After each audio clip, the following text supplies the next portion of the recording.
for them to join, but I'll start off with you. So today, we are looking at primarily covering, the fifth learning outcome of this particular unit, people in organization, and we are focused on the fifth learning outcome, which is be able to review. Now, one of the things that you would note in the unit specification is that when we talk about, the key descriptors, and we look at these, most of them are understand. If you see for learning outcome 1, 2, 3, and 4. So understand essentially would mean that you're looking at, basically, essentially look at primarily theoretically understanding the, contents of the unit. So understanding is basically looking at theory and the background to which you would use at some stage in the practical learning outcome. And that practical learning outcome, thanks for joining, Maria, that practical learning outcome is going to be able to. That means here we have to be seen to be practically carrying out that particular task. And that is where, the complexity of the command verbs also changes. So when we look at some of the command verbs, most of them are analyze, outline, evaluate. But in the last, it'll ask you to assess, in this case, workplace practices for within an organization. That means essentially. Come on, let's eat now. So in this case, what tends to generally happen is that when we look at be able to would essentially mean that you have to do something, you have to demonstrate something, you have to essentially, practically be adept, or you should be adequately showing how this would be done after going through the theoretical learning outcomes. So here, the first one talks about assessing workplace practices. So what we need to be able to do is shortlist an organization, essentially, in which we'll be talking about these, workplace practices. So these workplace practices we will need to speak about a particular organization, because it is asking us to not theoretically cover it, but practically demonstrate it. Now, the other thing that we would also look at is, the second one, it talks about make recommendations to improve.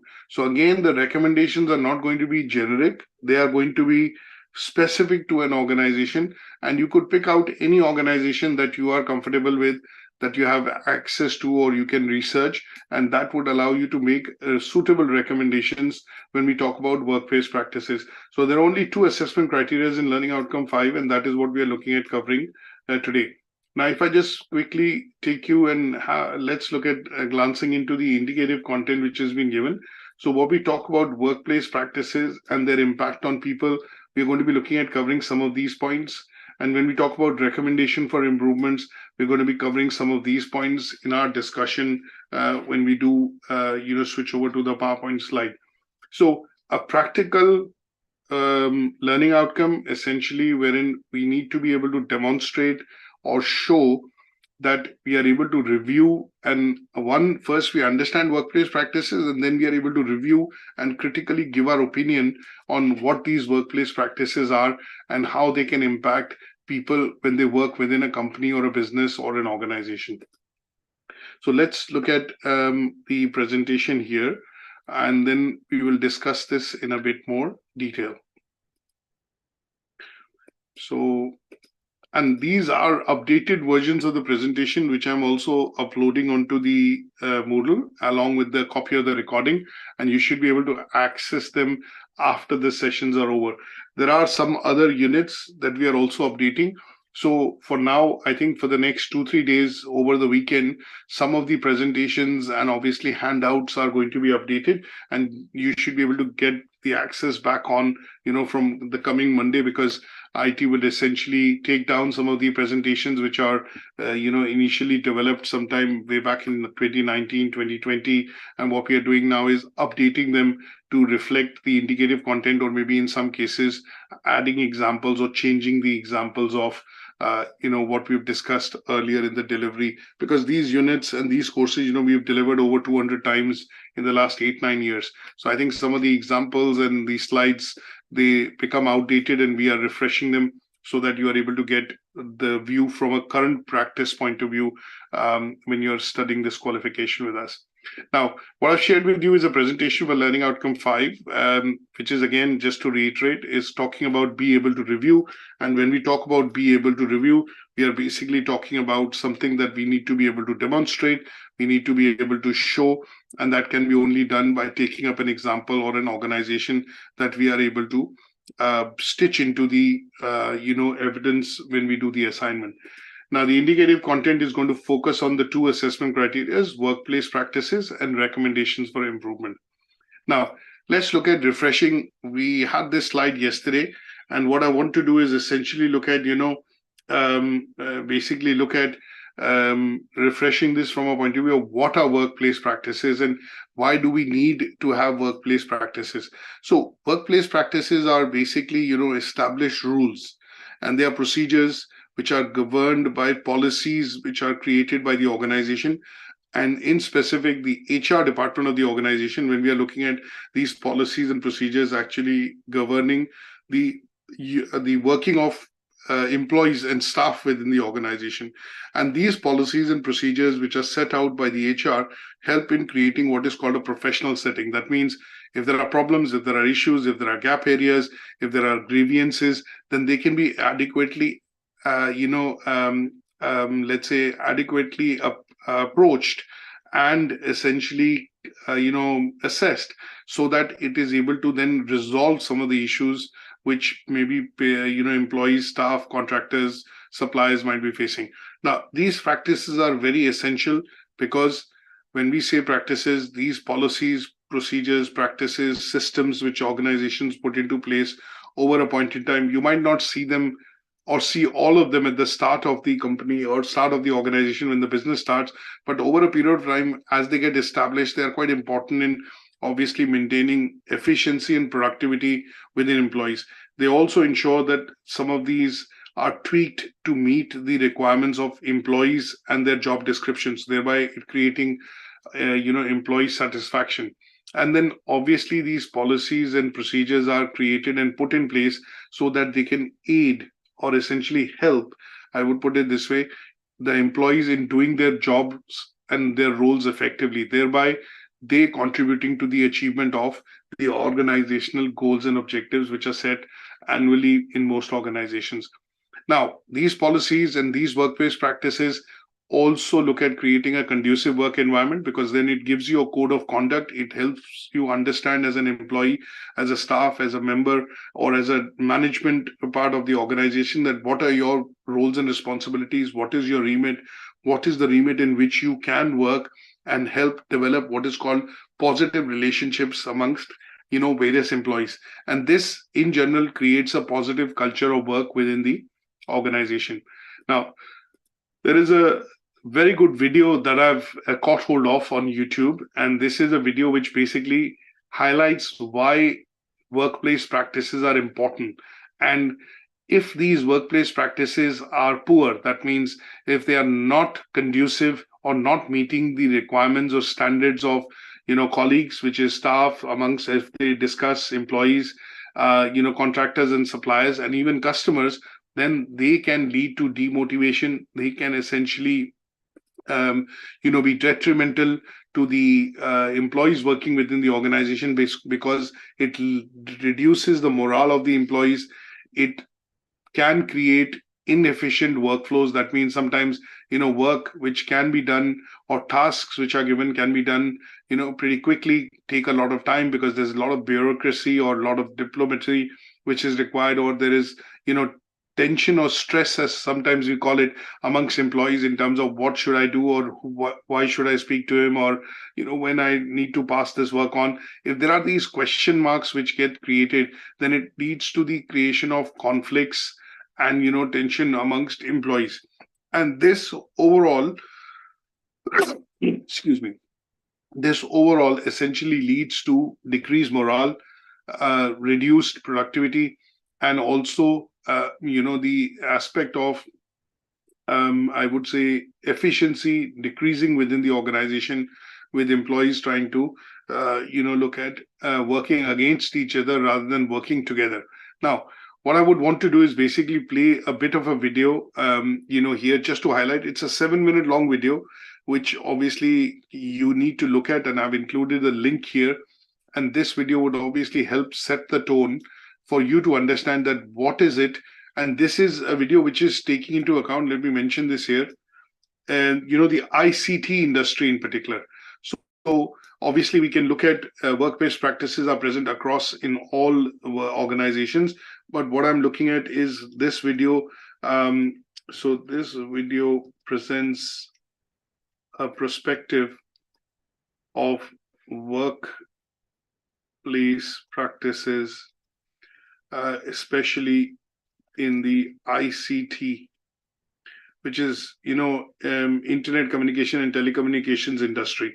So, obviously we can look at healthcare. There are videos that I have which are predominantly for healthcare.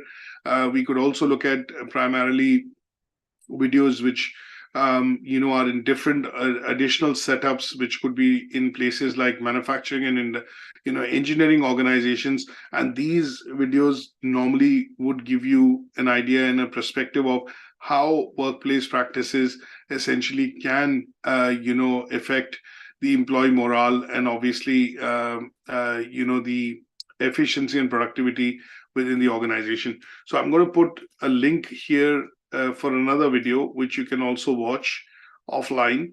And that would be primarily for, I would say another industry, and that would be primarily, looking at most organizations after COVID. So another video for workplace practices after COVID-19 pandemic. So here an organization is adapting to flexible working, from home, is adapting to employees working, or let's use the term which is WFH, working from home. So this could be another video that you could essentially end up, watching. And this video essentially would, give you another perspective in terms of, why sometimes we look at, organizations taking seriously this context of, workplace practices in order to look at productivity and efficiency within, the organization. So again, two good videos which will give you a very good perspective of what are workplace practices and why they're important, especially when we talk about, the context of employee satisfaction, job satisfaction, employee morale, and when we look at conflicts and, tensions in terms of relationships when employees work within an organization. Now, just to refresh, when we talk about workplace practices is an overarching word which could refer to, from an HR perspective, to policies and procedures. And these policies and procedures define the basic steps that are required or are necessary to be taken when certain actions have to be, taken from an employee perspective or from an organizational perspective.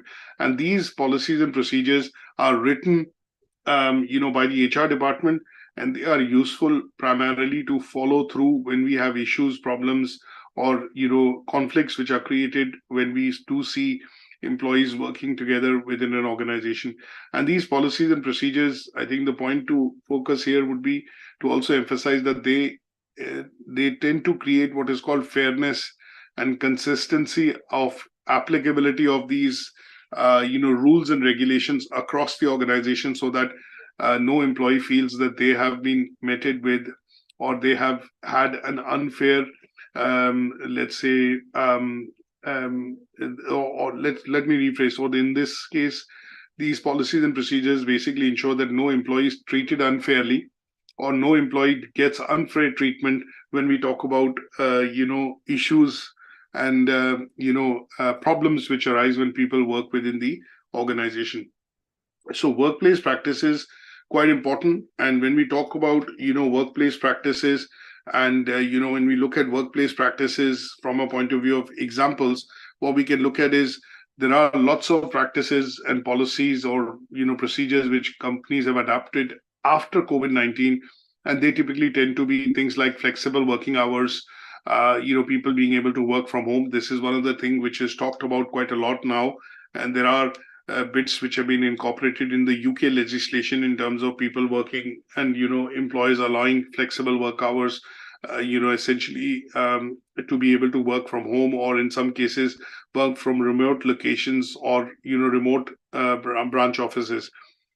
This would also include, if I have to give an example of a workplace practice, you'd also be looking at, various aspects of how employers can allow fair communication to happen, and also ensure that the communication happening between employees and other team members within the organization is actually positive and cohesive, and it is moving, and everybody is on the same, plane, as far as sometimes we use the term, everybody sings from the same songbook, is to ensure that there is no, let's say, misinterpretation of key bits of information which is passed on or is provided by the management to the employees.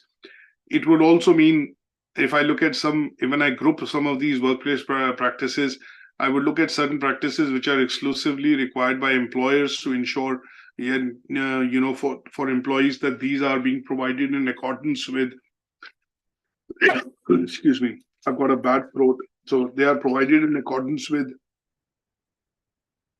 certain legislation which is important for employees to follow.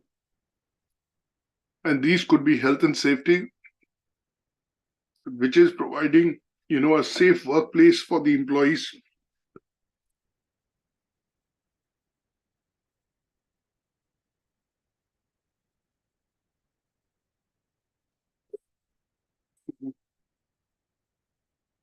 Excuse me, which is providing, a safe workplace for employees, to ensure that the working environment in which they work, it is safe enough for them as well as other colleagues, when they carry out roles and responsibilities on behalf of the organization. Now, there could be very many other examples of workplace practices which companies can employ within their department or within their setup, and these practices could be, also looking at ensuring that, apart from communication, health and safety, looking at the examples of flexible working hours, they could be implemented from a point of view of practical and, providing, well-being, which is another point which now has become quite important, from a point of view of workplace in general, where employees are encouraged to, have a work-life balance. Excuse me. When we say well-being, and when we look at mental health well-being, employers are now encouraging employees to also have a work-life balance. So obviously, some of these practices which increase or, help in the well-being of the employees, allowing them to, have, let's say, an open channel of communication, and thereby introducing initiatives which boost the morale of the employees within the organization, will all be considered as workplace practices. Now, they can be grouped into various categories, as I mentioned earlier. Certain are very basic, fundamental requirements as per legislation and regulation, and these could be, say, health and safety, looking at providing a safe working environment, making sure, employment contracts and legislation related to employment side of things are fully covered. And then we look at well-being and, fairness side of things. In this, we cover employee morale, job satisfaction. We look at, well-being. And then when we look at practical side of things, excuse me, in terms of, workplace practices, they could include flexible working from home, open channels of communication, and in general, supporting the employees in order to have very clear expectations from them from a point of view of the work they carry out for the organization. So is this clear? Any questions on this so far? No. Now, before we get into some of the assessment criteria, what I would like to clarify here is that, from my point of view, I have taken, my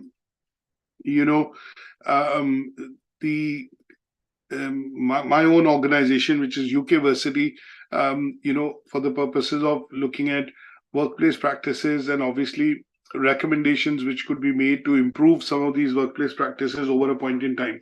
So these have been taken from a point of view of, an organization in mind, so that when we do address some of these assessment criteria, we are ensuring that these criteria are, practical. They are not descriptive, they are not generic, but they are specific to a particular organization in mind. So if I just quickly insert a slide here, which says example organization.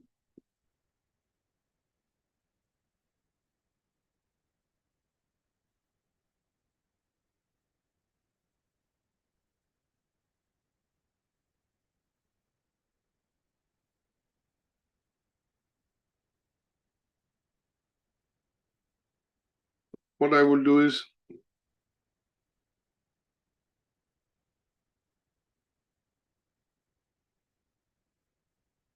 you can obviously take other organizations, but just as a bit of a reminder, when you do discuss and go into these assessment criteria, it will put a bit of perspective in place that, okay, this has been taken into account from a point of view of looking at UK Versity as an organization.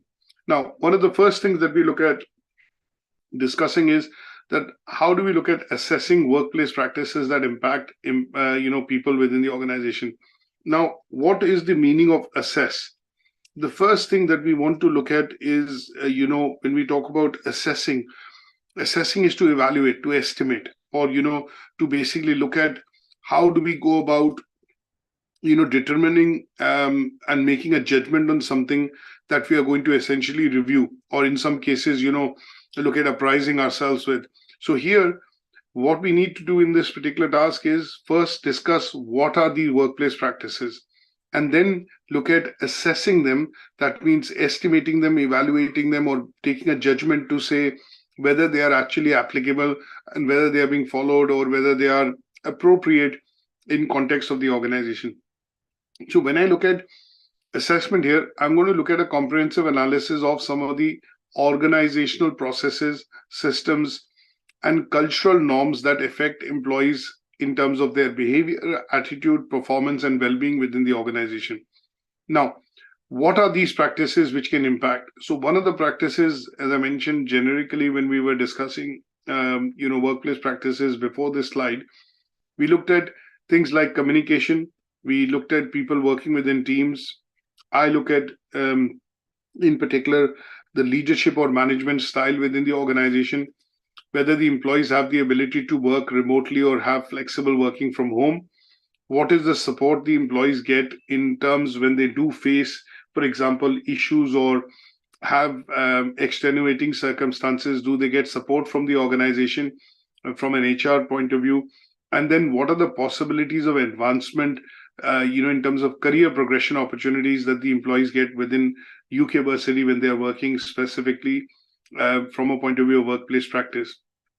Some of the others, on a more strategic level, we look at coaching and mentoring, and we look at the culture of fear, which is where does the employee feel intimidated, afraid to express ideas. So this culture of fear can be essentially appropriated with communication protocols. That is the organization having open channels of communication with its employees? Does the employee have access to the management or the top management within the organization to be able to express concerns? And sometimes when we talk about culture of fear, what most organizations have is what is called the whistle-blowing policy. Whistle-blowing policy is basically when an organization has a policy in place which allows, employees to, under the Employment Rights Act, allows the employees to, in this case, to, put up a case or report something which is they feel is unfair practice within the organization to the employment tribunal. And if they feel they are being victimized because of that, they are able to blow the whistle. That means they're able to essentially blow, bring this to the notice of the relevant authorities, and the relevant authorities then take action or do or carry out a systematic investigation, to see if this is being what is being reported is correct or not. So when we look at assessing these workplace practices, what we are going to be looking at doing essentially would be to investigate and evaluate what are these practices. So these practices, I've grouped them, as I mentioned, under communicating protocol. That means open channels of communication. And are the channels of communication appropriate? So how is the communication done within the organization? We have 3 levels of communication and 3 ways through which it can be done. One generally tends to be in the form of what are called company memos. So that means if a communication is coming from the top management and is going to all employees for the purposes of knowing and utilizing, then it can be done through the way of what is called issuing a company memo. Sometimes communications are basically done specifically to specific employees, and these communications tend to take form of official communication through either a letter or an official email, and they tend to inform the employee of certain practices or certain things which the management or the organization, in this case HR, feels is not being met or not being adhered to. The third channel of communication tends to be discussions with your manager. That means if you have issues, problems, resources, or things which are not being provided for you to be able to work effectively or produce the output or deliver on the output required from you, then in those cases, this could be one such route wherein they could have communication or discussions with their manager. And within this, we also have what is called the appraisal system. One of the ways through which the company takes feedback from its employees is through the appraisal system, and these appraisals typically tend to happen annually. And these appraisals, when they happen in the month of November in the organization, tend to be quite comprehensive because they will go into detailing of taking feedback from employee in terms of, do you have adequate resources to be able to carry out your job? So resources is one such area. Do you feel that you are being valued within the organization? Look at compensation and benefits, look at well-being, look at the working environment in particular, in terms of the place where you sit, how you work, who do you work with, do you have adequate equipment, IT side of things. So a lot of feedback is taken, and this primarily constitutes that having these practices or channels through which we can take feedback allows employees to feel confident and be able to work and obviously confidently communicate with any member or at any level of the management within the organization. This is also facilitated by regular monthly team meetings, in some cases quarterly team meetings for lecturers. And team meetings are quite important in the context of teaching because they help do things like teaching observations, standardization, looking at current issues which are cropping up. And these then also inform the management in terms of, what steps and action that need to be taken to improve journal working or, make improvements towards the working of, or teaching and delivery within the organization. The other aspect that I look at is leadership styles. What is the style that, the leadership works within the organization? Is the leadership style open? In UK Versity, we look at, when we assess these workplace practices in accordance with the systems and policies and procedures, we have a democratic style of leadership. That means there is delegation, there is appropriate delegation of decision-making authority, and the way which decisions are taken, both the viewpoints, both from the employees as well as from the management, are looked and taken into account before any such decisions related to decisions affecting the employees within the organization are essentially taken. So there could be some fallback on certain types of theories, and what we look at in particular when we look at this is the path goal theory, specifically for leadership styles. And in this theory, what we are looking at is most of the people in the senior management essentially would look at ensuring that the person in the management position is effective enough to be able to make decisions basis what has been specified as the goals and objective related to a job description of the employee, so that ensuring that there are no unfair or untoward expectations when the roles and the job description is saying something and you're expecting something else to be delivered. So this framework in general is utilized by us to make sure that, one, the appropriate leadership style is used, and there is a balance between what the leader focuses on and how the relationship between the leader and the employee is developed and is focused on considering points like satisfaction, motivation, and performance related to the job description.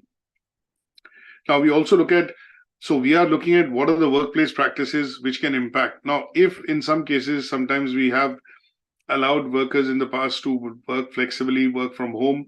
And in some cases, if you have, for example, half term, when schools are off and some of us have kids, which are young children, and they are at home, then in those cases, we allow flexible working so that people are able, when we have half term, Easter break, or, other holidays which are in school and kids are at home, then rather than parents spending time or spending money essentially on daycare, the essential idea would be that if they want, they can work from home during those days, and that allows them to, consider this as a flexible, working from home, and that is a part of our workplace practice.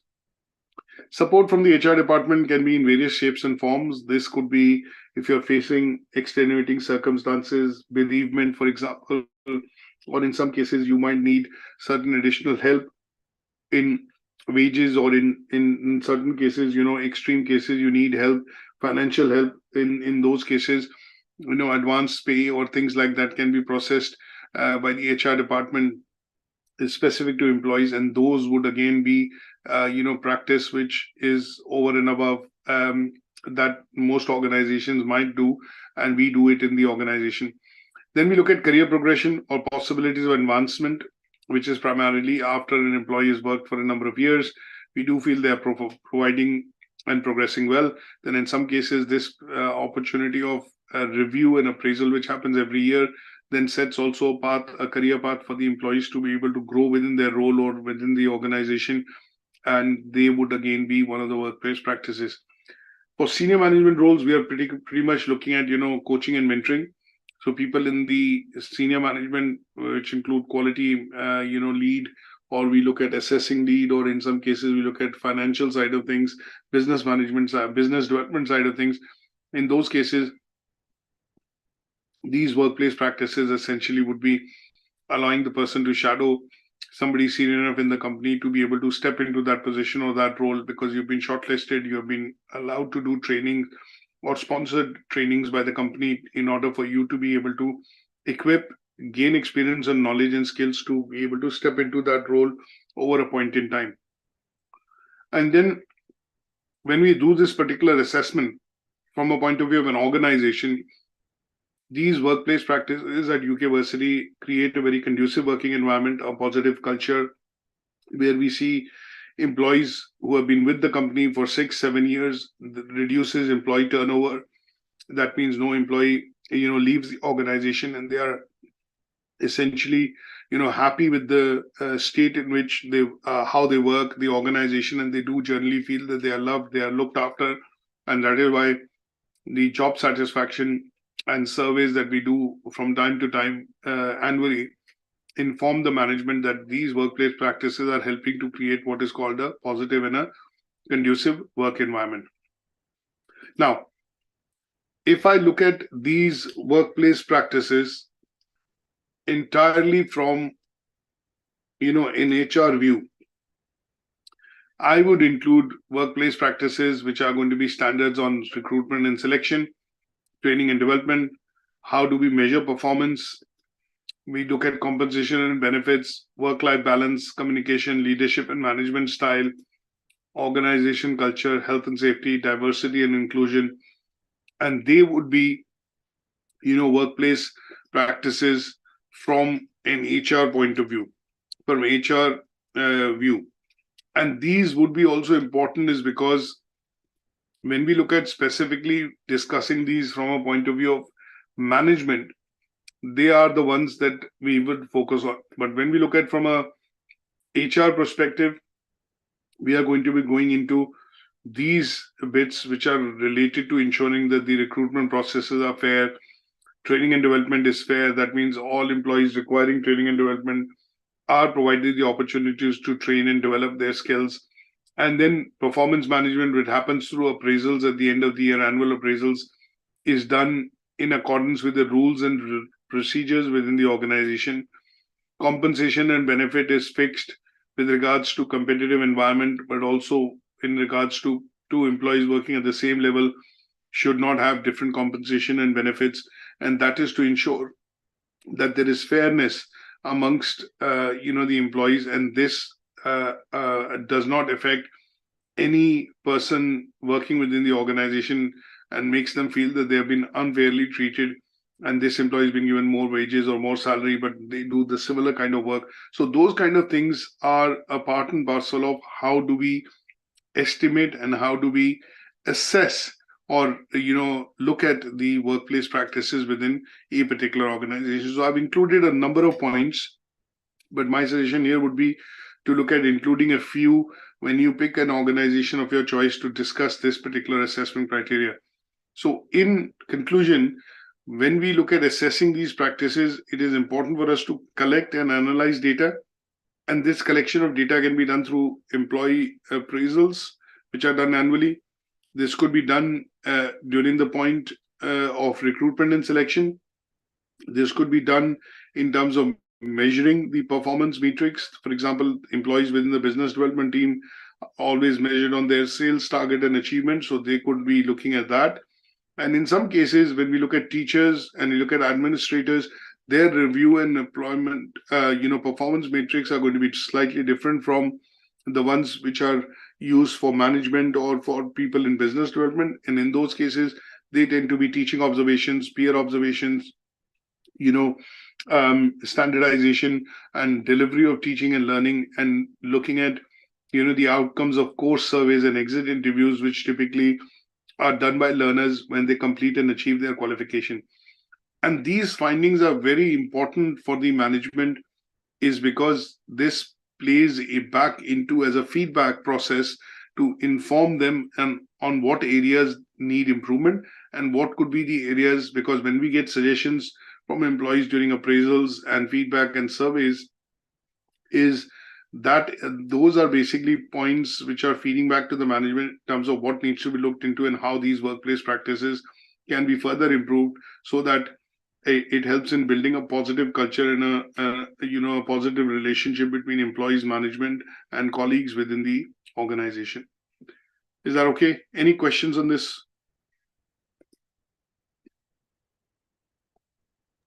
I have a question. Yes, go ahead.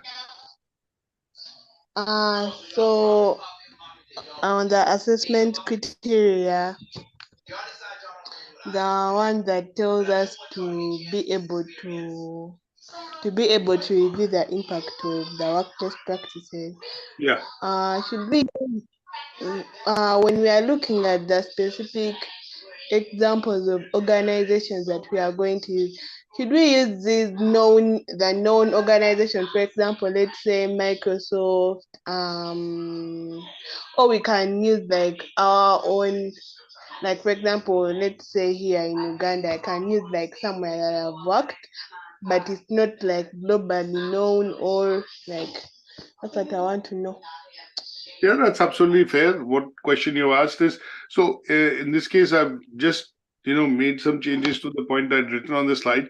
You can take up any organization that you feel you either know of or you have access to information, or as you mentioned, that the place at which you have worked, so that you're aware and you can actually evaluate because you worked within the organization, and you can actually evaluate that, okay, these are practices theoretically that I've seen during the lecture which need to be considered, and this is what I've actually practically seen working within the company or within the organization. So in short, your answer to the question is, choose an organization that you're familiar with, choose an organization that is something that you're comfortable with, you have access to data, or your own work organization, because you can actually see the good and the bad points, and you have the inside and the outside information which will help you answer some of the task-based criteria in the assignment when we come to some of the tasks related to learning outcome 5. Is that okay? Okay, please. Yes. Okay, good stuff. Now let's look at the second assessment criteria, which talks about make recommendations. Now, because we have taken an organization to discuss the assessment criteria 5.1, I would want to follow it up with the recommendations also for the same organization. I might not want to change the company here. So some of the recommendations that can help in improving staff and managers' experience within UK Versity has been taken into account to make some of these recommendations for the assessment criteria 5.2. Excuse me.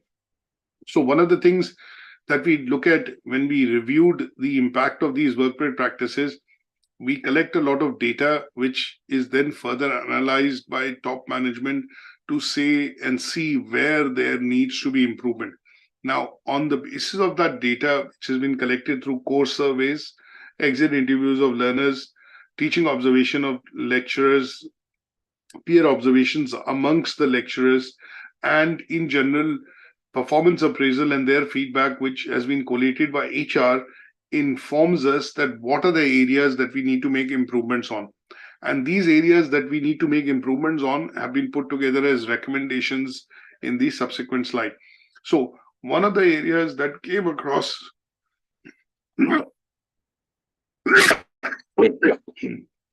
sorry, got bad cough. So one of the areas that came across was when we review performance and how people are performing in their roles, we need to look at changing those criteria or adapting those criteria with the changing times within the industry in the higher education sector. So sometimes when we do have changes which are introduced by off-call or which are introduced in general by Department of Education, those changes should also be adapted into working policies within the organization.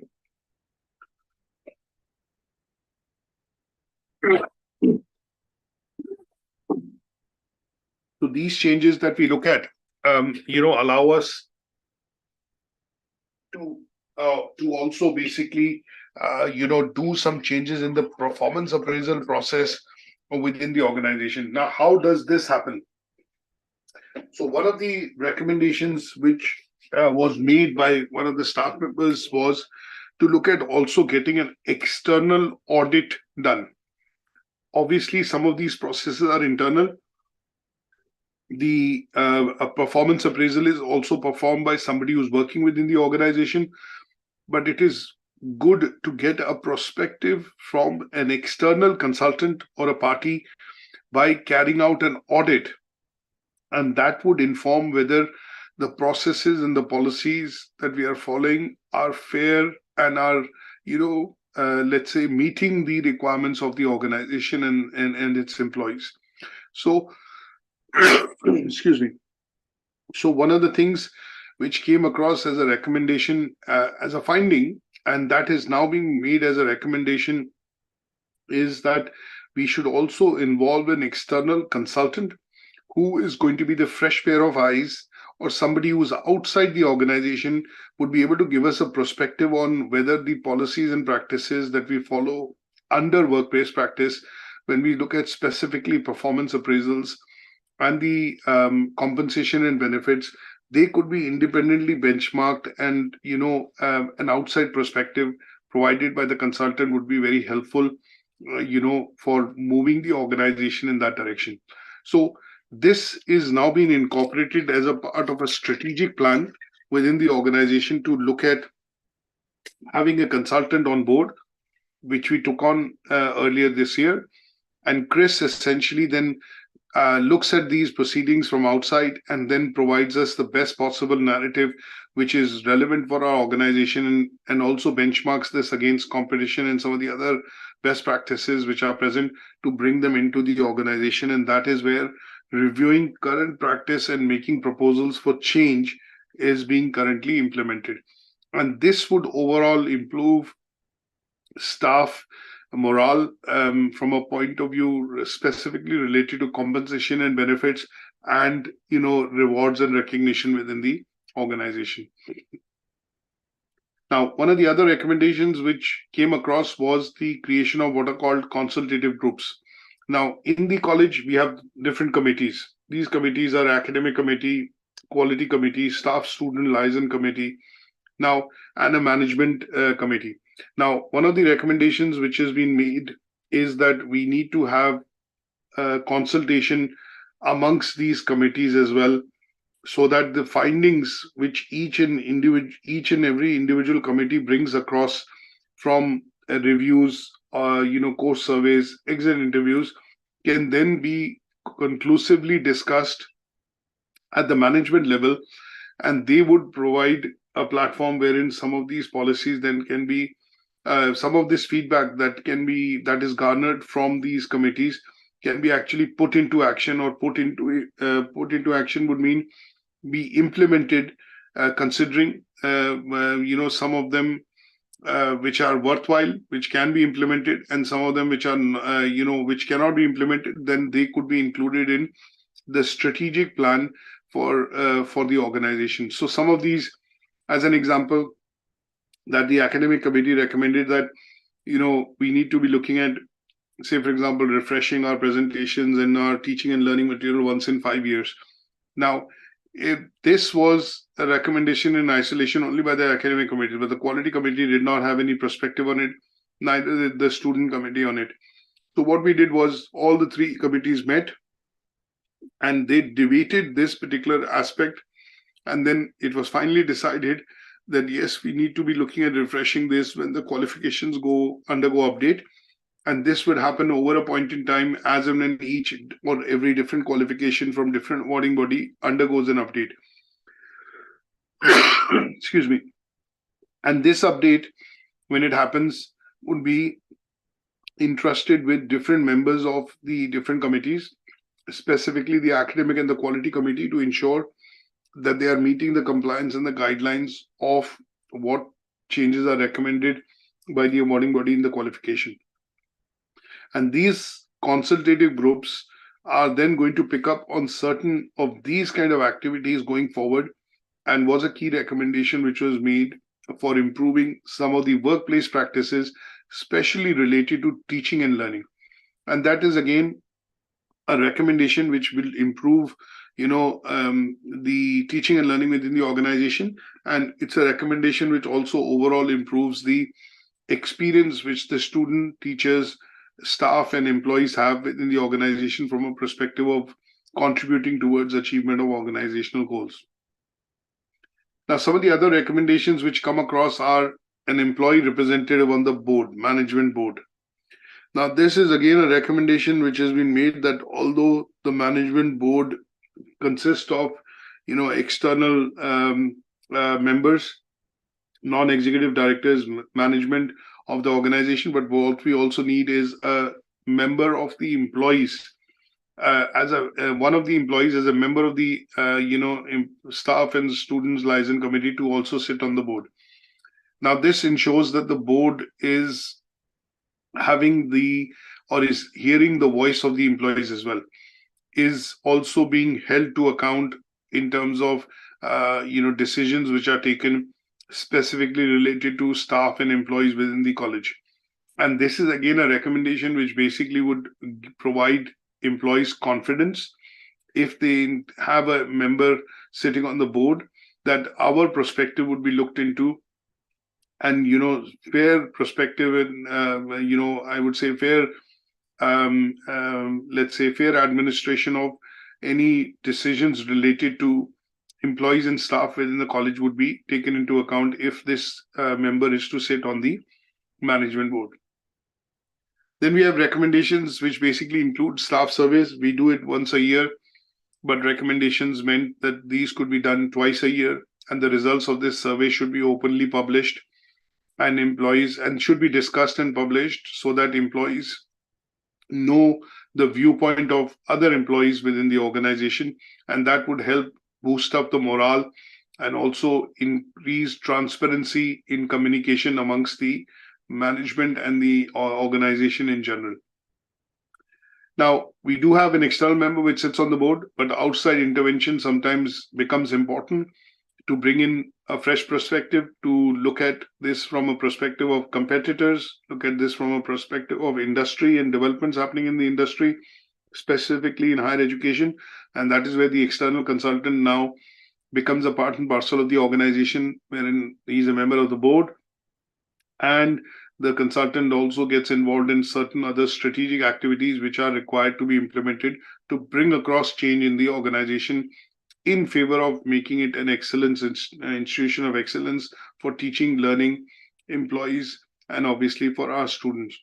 So these are practical recommendations which are suggested basis data which has been collected from employees, staff, students, external partners, awarding organizations, and this informs that if these recommendations are taken into account and put into practice, this would create a much better, a much improved organization as far as UK Versity is concerned. So the management here is committed to making implementing these recommendations and openly communicating with the staff wherein what is possible, what is not possible, and this ensures transparency and a genuine commitment from both ends, management and the staff and the students, to be able to create an organization wherein this would be conducive or will be very helpful going forward in the future. So, and this is a process which is not to be carried out once. This is an ongoing process. It has to be carried out year on year, and obviously changes which are recommended, agreed, and timeframes are set have to be implemented so that continuous improvement can happen in terms of the workplace experience as far as UK Versity is concerned.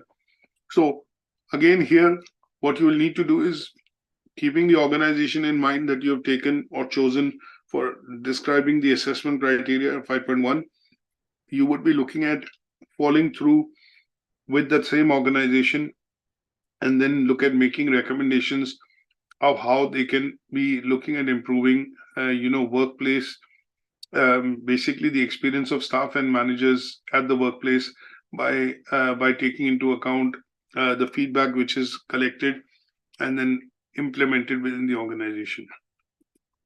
Is that okay? Any questions on this so far?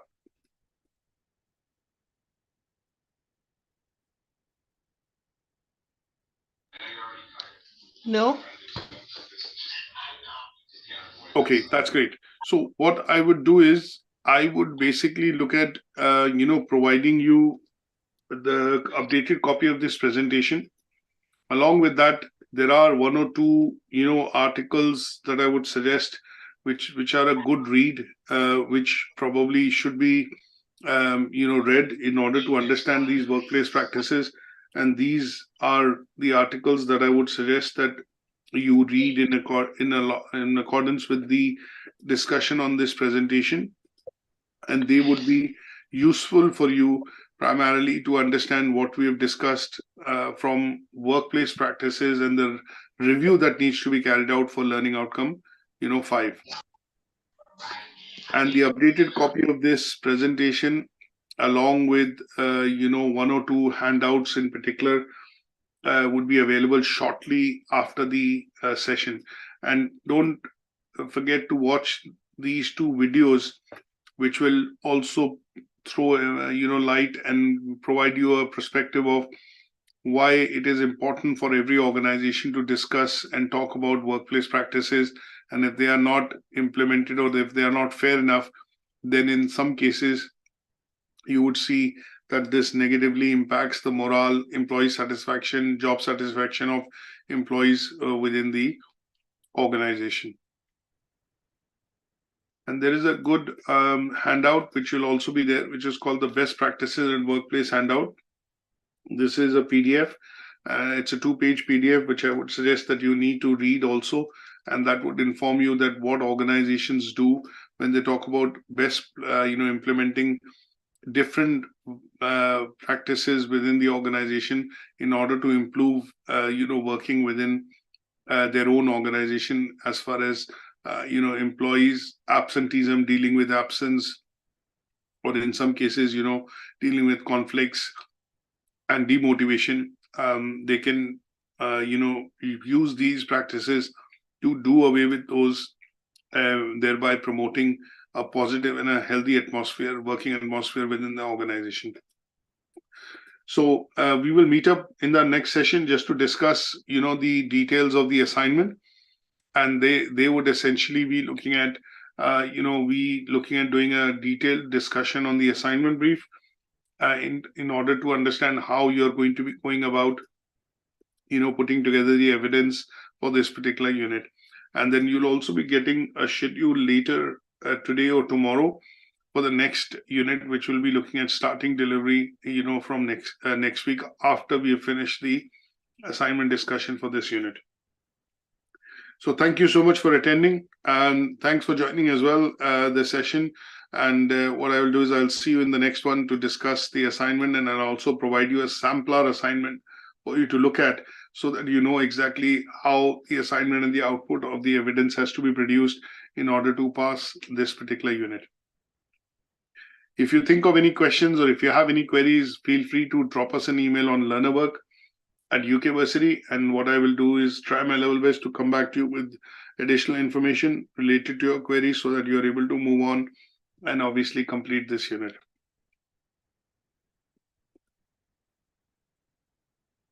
Thank you so much for joining, and